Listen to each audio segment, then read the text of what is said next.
Hey, folks, it's Rob, and welcome back. We're continuing our series on the Monstrous Compendium Appendix for Mystara setting from 1994 from TSR.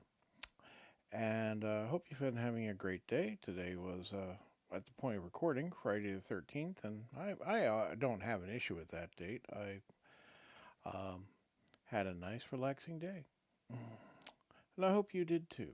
But if you didn't, I hope you can join us for a bit of mild interest and relaxation as you listen to me read these entries. We've moved on to the D's, and we have here first the Darkhood. And I would say in the print cut version in my hand that while that looks gray and a bit bright, everything looks a bit blown out, honestly, in the scan. Uh, this one is blue in my hand, and you can see a bit more of the lower part of the cloak. Um, but it is what it is. I wish these scans were maybe they someone will redo the scan at some point. I imagine because of the way this is bound, you would need to destroy the book to properly scan every page. Because the binding, it's one of those perfect bound books where basically it's the sheets of the book are on a glue binding and just a paper cover on the outside, right? It's never meant to have been a really durable book. It's certainly not like stitched and bound like a proper book would be.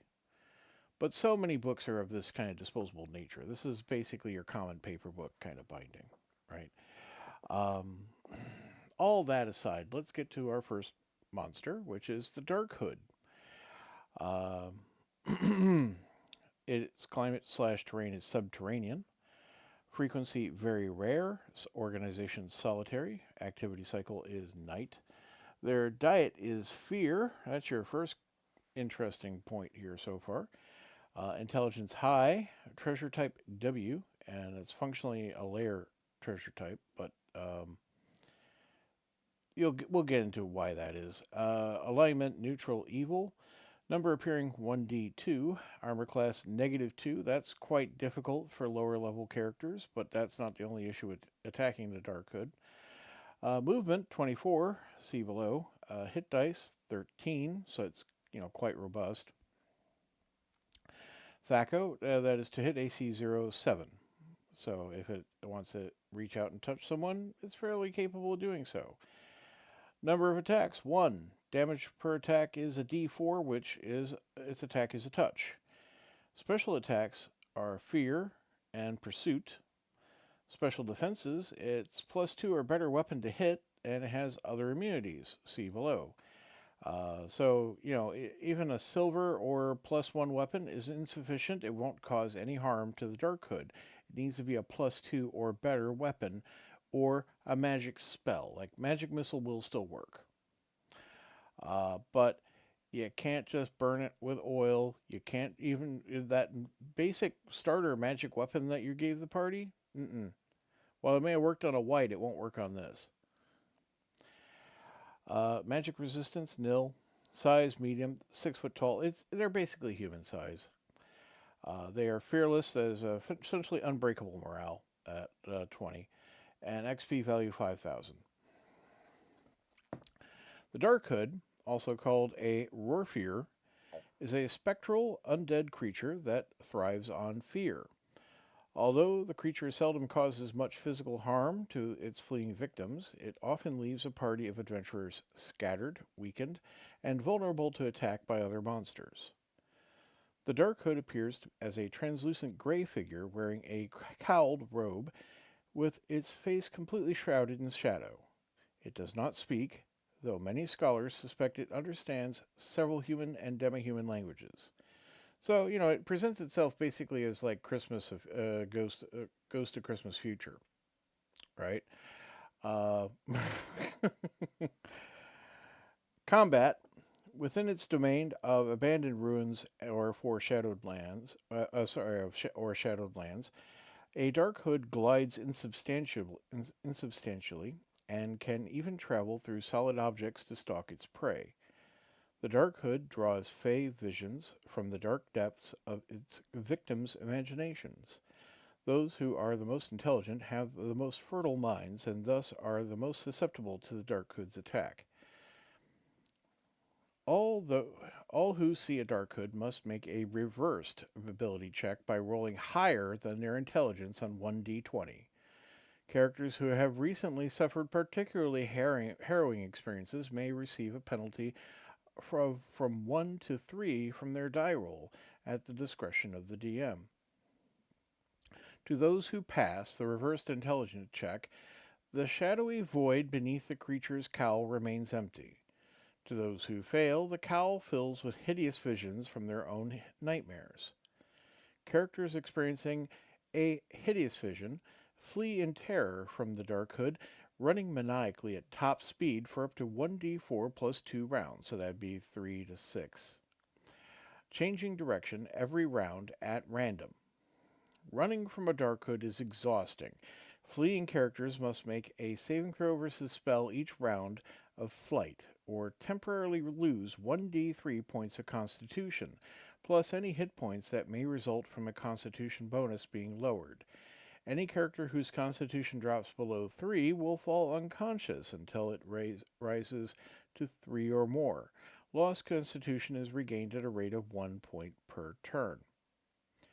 The Darkhood ignores unconscious victims and gives up its attacks once all its victims have collapsed, recovered from the fear, or have left its territory. The creature, sated from the hunt, then returns to its lair. A character who has once experienced fear from a particular Darkhood and has recovered from it is immune to further fear attacks from that creature for the next 24 hours. In melee, if the Darkhood attacks with a chilling touch that inflicts 1d4 points of damage and fills the victim with an overwhelming terror which has the same effect as a vision seen in the creature's hooded face, a saving throw versus spell applies. So, you'd have just this, you would describe that icy touch as it painfully burns. Hopefully you've had some experience with extreme cold, but cold itself tends to actually, if it's hurting, you're suffering from frostbite to a certain degree. Then it stops hurting, and that's bad too. But that's a big diversion. Functionally, you have this Constitution mechanic and the D4 points of damage and the terror thing, right? A Darkhood can be hit only by magical weapons of +2 enchantment or better, and, like other undead, is immune to spells such as sleep, charm, hold, and to cold and poison. So, Cone of Cold, no use. That's quite a significant spell, but it is cold-based, and so won't injure the Darkhood. Burning Hands, however, basic little first level AD&D spell, would injure the Darkhood. A Darkhood is turned as a vampire. So that's functionally the difficulty of turning the undead creature by a cleric. Habitat/society. Each Darkhood has a particular territory, typically a small area in a crypt, dungeon, or abandoned village. The Darkhood cannot leave its territory. Within those confines, however, it enjoys complete freedom of movement. Unimpeded by solid objects, it often appears unexpectedly, emerging from a wall, floor, or ceiling. The Darkhood pursues unencountered creatures until they drop, often overtaking them by moving unseen through walls so as to suddenly appear in front of them. In this way, the Darkhood keeps fleeing victims herded within its territory until they collapse from fear and it can feed. Ecology. Darkhoods are lonely creatures. Only rarely is more than one encountered. I would keep that in mind when you're determining the 1d2 appearing, and make it more likely that it's a solitary creature, as opposed to a 50-50 chance of there being two of them, just interpreting from the text, right? Legends say that Darkhoods are the restless life forces of those who died in a state of extreme terror, especially terror of death itself. To maintain its connection to its territory, the Darkhood feeds on the terror of other sapient beings, thus replenishing its own energies. No one has yet found a way to communicate with or adequately study a Darkhood, and so the truth behind the legends remains unsubstantiated.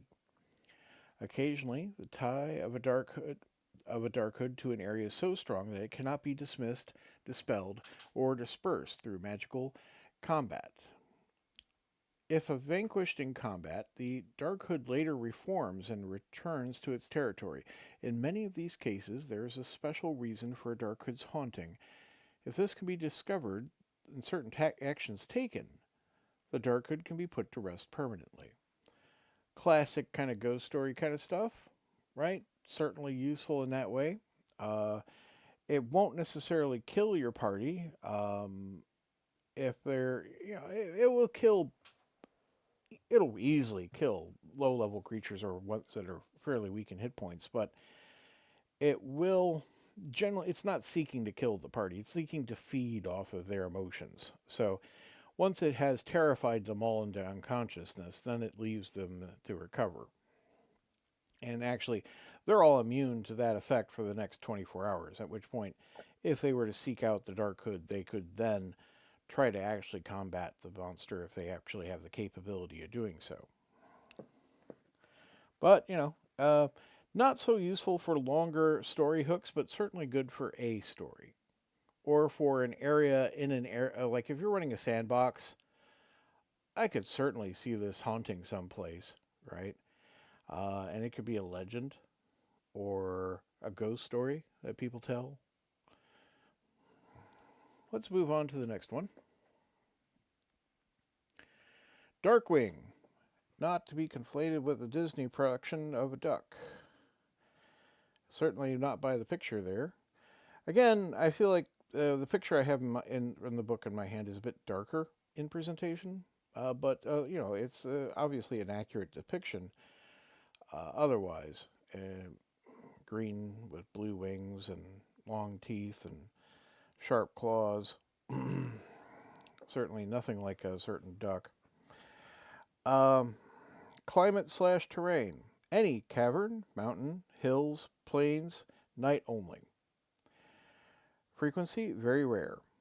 They are organized in flocks. They are active at night. They are carnivores of low intelligence. Treasure type B. And that's, a layer treasure. Alignment, neutral, evil. Number appearing 10d3. So that is, if you don't have specific D3 dice, which they actually do have nowadays. They did not have that in 1994, at least not to my knowledge. And I was very active in '94. I was still like going to cons and things like that. You have to roll 10d6 and have each die, which is annoying, but it's not quite the same as rolling 3d10, right? You have a range of 10 to 30 here, not a range of 3 to 30. So, you have to roll that appropriately for the challenge as presented. Obviously, as a dungeon master, it's up to you if you want to just select the number of monsters that appear. Armor class 5, so fairly hittable. Movement 6, flying 18 D. D? I forget what D was. Hang on a second.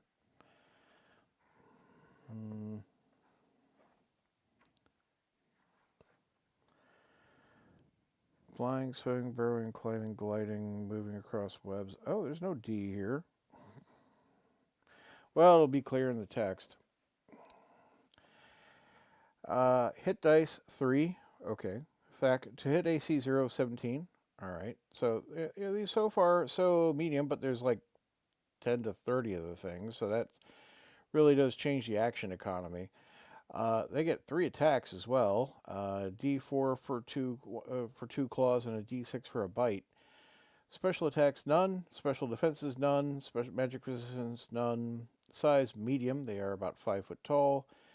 Morale steady, 11. So, not not unbreakable, but certainly well within the realm of kind of stick around for a while. XP value 65, that'd be each. Again, remember you're going to have 10 to 30 of these things available. So, if you manage to defeat them all, that will be a fair XP pool for the people this would be a challenge for. The bane of all who raise livestock, Darkwings are flying humanoids that flock together and attack at night, often decimating entire herds of cattle or sheep. Many scholars believe they are related to deep gloriants. See, deep gloriant. Well, okay, that'll be probably next episode.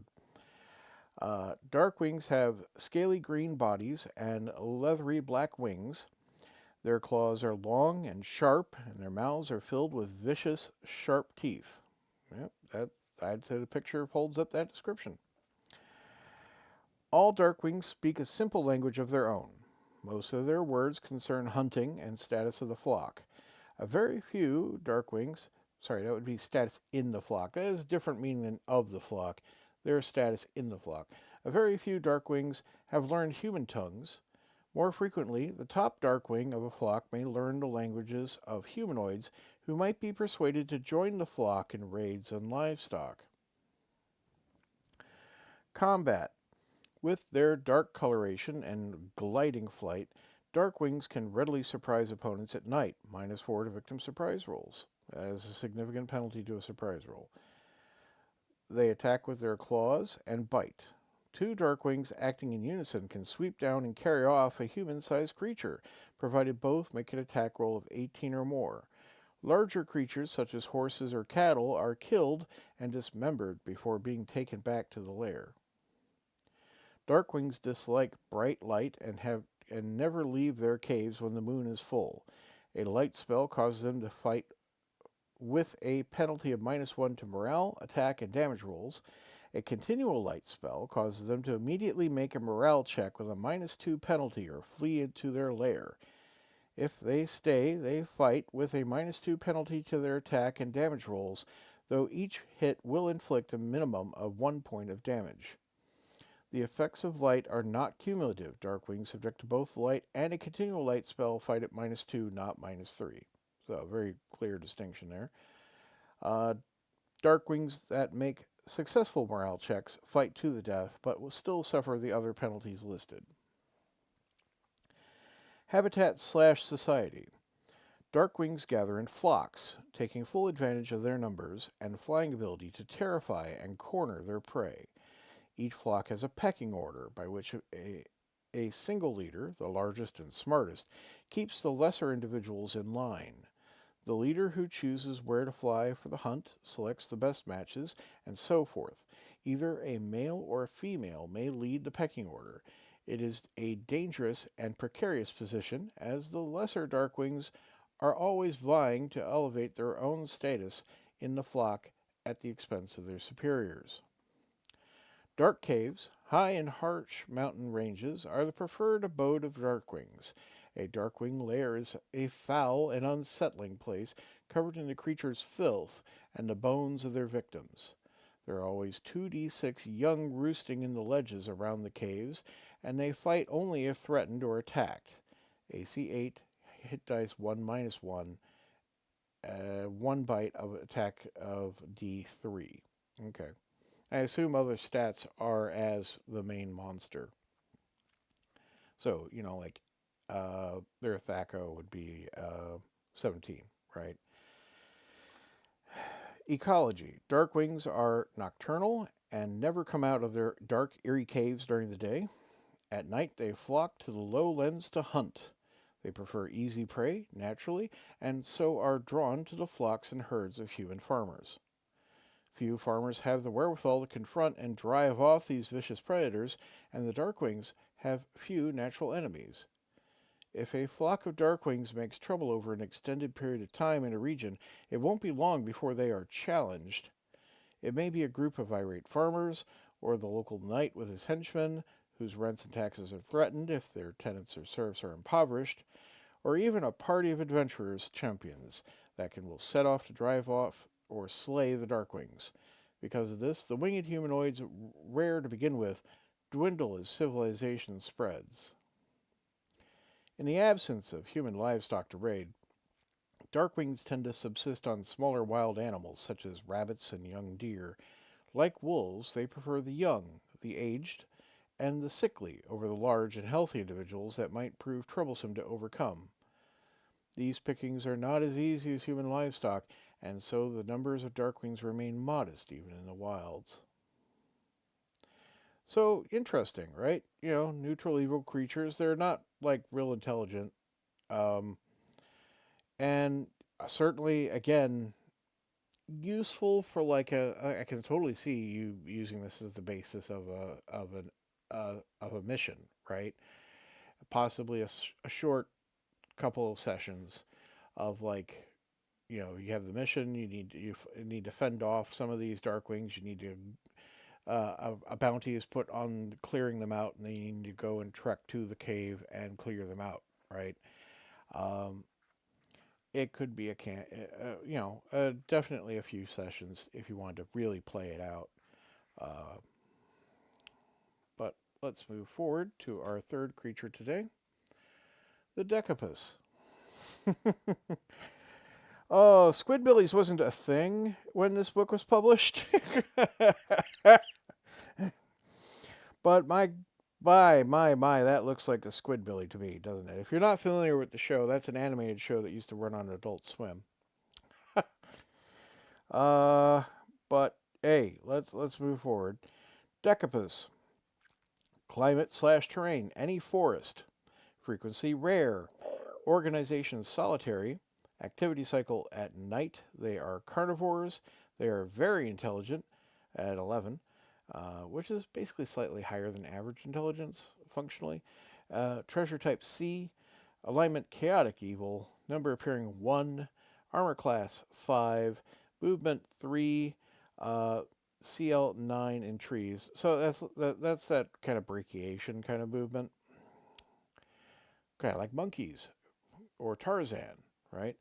Hit dice 4, Thaco 17, that's again to hit AC 0, 17. Number of attacks 9, hanging from a tree, that is. Damage per attack is a d6 for each tentacle. So that's 9 tentacle attacks off of one creature. That'll wake up a party. Special attacks none, special defenses done. No magic resistance. They are size medium, 4 foot across. Morale is elite, so they won't break morale unless they are, penalized by some means. XP value 175. The Decapod is a bizarre monster named for its 10 limbs. There are 2 varieties, land and marine. The land Decapod looks like a hairy, bloated, 4-foot wide globe sprouting 10 long tentacles. The tentacles are 10 feet long and spaced over all parts of its body.